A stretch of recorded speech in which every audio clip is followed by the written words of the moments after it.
WhatsApp guys, কেমন আছো তোমরা? তোমাদের জন্য আজকের ভিডিওটা আনলাম। আর গাইস, আজকের ভিডিওটা অনেক ইন্টারেস্টিং হতে চলেছে, কারণ আজকের ভিডিওতে আমি তোমাদের সাথে শেয়ার করব আমাদের টিমের পারফরমেন্স এফএফডব্লিউএস এ। হ্যাঁ গাইস, তোমরা তো নিশ্চয়ই জানো কয়েকদিন আগে এফএফডব্লিউএস এর কোয়ালিফায়ার হলো, আর এই কোয়ালিফায়ারে কেমন পারফরমেন্স করেছে আমাদের টিম সেটাই আজকে আমি তোমাদেরকে জানাতে চলেছি।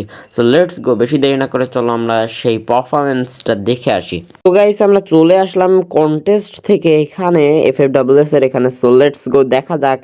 অ্যান্ড দেখতে পাচ্ছ আমাদের টিম, এবং এখানে দেখতে পারবে আমাদের টিমের র্যাঙ্ক টপ 36%। জানি এটা খুব বাজে, বাট আমাদের টিমের জন্য আসলে এটাই স্বাভাবিক।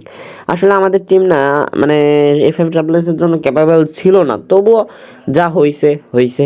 তোমরা দেখতে পাচ্ছ এখানে আমাদের স্কোর, আমরা সর্বোচ্চ স্কোর যে ম্যাচে করেছি সেটাই ছিল 19 পয়েন্টের ম্যাচ। তাইলে কেমনে অত ভালো পারফরমেন্স করব? আর সেখানে অন্যান্য টিমদের হইতেছে ভাই 94, 80, 70, 78। আর তোমরা দেখতে পারবা আমাদের টিমের মোট পয়েন্ট হয়েছে 173। আর এখানে দেখতে পারছো যারা 1 নাম্বার হয়েছে ফ্যালকন স্পোর্টস, ভাই তারা দেখো ভাই 80টা কিল করছে। আর সে ম্যাচে ভাই বুঝা নিতে পারে নাই 89 পয়েন্ট। মানে ভাই আমি জানি যে ভাই এটা ফেয়ার না, এটা তারা ফেয়ারভাবে খেলেইনি, তবু আমি আজকের ভিডিওতে এইসব নিয়ে কথা বলতে চাচ্ছি না।